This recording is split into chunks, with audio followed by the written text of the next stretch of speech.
Oke, baik Pak Dirut. Silakan Bu Husnul.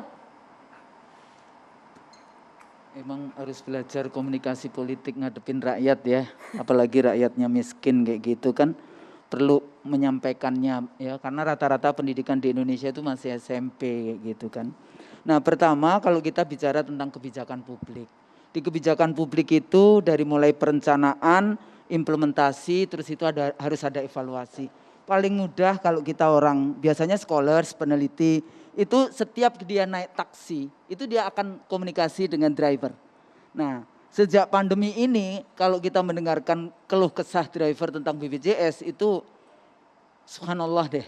Ya, jadi ini jadi persoalan. Nah, persoalannya adalah kita itu di dalam perencanaan ya, jangan sampai kemudian besar pasak dari tiang kayak gitu ya. Alokasi anggaran tidak efektif.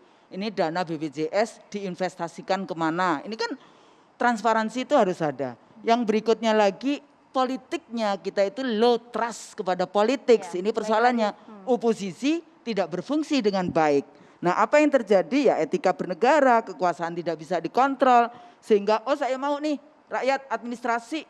Itu enggak ada. Itu level statement politik para elit. Di bawah enggak begitu. Jadi semua ini masalah trust, kepercayaan. Ya, trust dan kemudian maladministrasi di dalam mengurus negara di dalam konteks itu. Nah, jadi kembali lagi kalau kita bicara tentang ini, ya jelaskan berapa persen yang negara bayar, yang tadi orang miskin. Berapa persen yang pegawai negeri dan sebagainya. Karena tadi saya juga mendapatkan ini yang dari Kuala Lumpur untuk kontrak dia harus bayar BPJS. Padahal sejauh mana BPJS melayani para TKI dan TKW kita di luar negeri kalau terjadi kekerasan ya, jadi ada violence. Tapi gitu kan ya. yang dilayani BPJS juga banyak Bu. Kenapa? Kan juga yang dilayani BPJS yang nyata juga hasilnya kan juga bayar. banyak. Kan bayar, bukan gratis. Kan persoalannya kan ini BPJS bukan kemudian negara bayarin semua. Justru pertanyaan saya tadi, kalau kesehatan itu public goods, itu negara harus mengeluarkan dana. Jadi tidak perlu yang namanya malak dari rakyat, bahasa kasarnya. Waduh, sepakat ya kan? Nah, ya kayak gitu. Kan ada data, pelan-pelan ada data. Pertama, itu bukan janji kosong. Makanya kemarin saya bilang, saya melihat sendiri karena datanya kan 96,8 juta orang yang disebut dengan PBI. PBI apa sih? Orang bingung kan? Penerima bantuan iuran. Nah ini mumpung sekalian sosialisasi TV One tuh banyak sekalian nonton. Siapa sih PBI? Mungkin tadi izin pada Bapak yang tadi menelpon. Satu, kalau tidak mempunyai sumber mata pencarian, ayo lapor ke kelurahan dan sebagainya. Dua, mempunyai pengeluaran sebagian yang hanya mampu untuk beli makan nasi misalnya. Itu silahkan langsung. Atau misalnya bahkan tidak mampu membeli pakaian satu kali. Jadi itu ada banyak sekali ini orang-orang yang menerima yang tadi angkanya 96,87. Ini yang saya sesalkan, sosialisasinya kurang. Tadi ada pertanyaan, membandingkan dengan negara lain misalnya.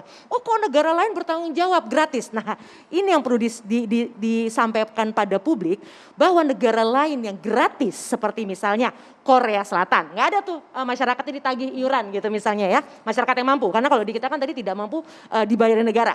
Itu asal tahu saja, pajaknya gede sekali. Jerman 40%. 45%, bukan 40%. Kalau di Jerman ini sebagai ilustrasi, kalau kita punya gaji 45 juta, maka gaji kita tuh hanya bisa kita peroleh 28 juta. Kenapa? Karena ada potongan untuk namanya solidaritas, jaminan hari tua, asuransi kesehatan, uang pengangguran, uang perawatan. Nah, sekarang kan bangsa ini tinggal memilih.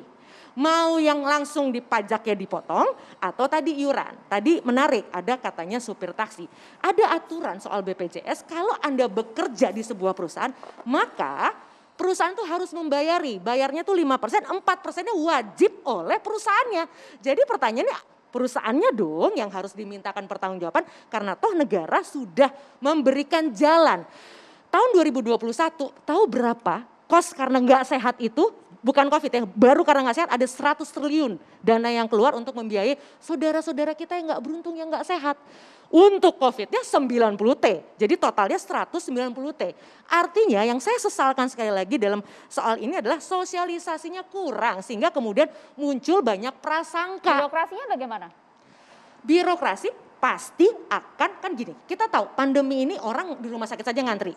Kenapa? Karena penyakit itu kan bukan hanya COVID. Jadi kalau bicara antrian pasti ada antrian. Nah ini yang tadi kita juga tuntut. Saya dari awal mengatakan itu harus disempurnakan. Belum lagi yang perlu disempurnakan adalah semua rumah sakit sebaiknya punya standar yang sama. Standar kesehatan yang sama. Nah artinya sekali lagi pada saudara-saudara kita yang kurang beruntung, jangan khawatir, lapor ke dinas sosial Anda. Bahkan ada provinsi-provinsi yang luar biasa semuanya dia bayarin BPJS.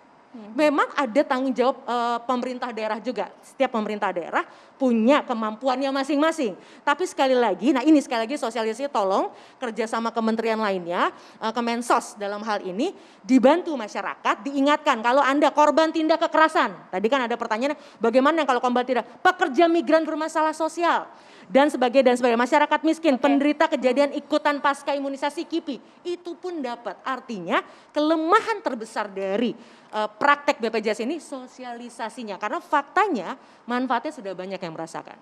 Oke, baik, itu tadi yang dijelaskan Mbak Devi. Tapi kalau kita lihat Mbak sekarang ini masyarakat paling tidak sedang banyak pikiran dengan masalah-masalah di Indonesia ini. Belum selesai JHT, kemudian masalah BPJS ini. Ada lagi muncul yang viral nih. Kita akan tampilkan juga untuk Anda pemirsa. Ini yang ramai beberapa hari terakhir mengenai data BPJS yang diduga untuk membayar iuran peserta golf. Nah, ini ditujukan untuk siapa dan juga bagaimana penjelasannya, klarifikasinya. Kata angkanya cukup besar, 3 miliar rupiah.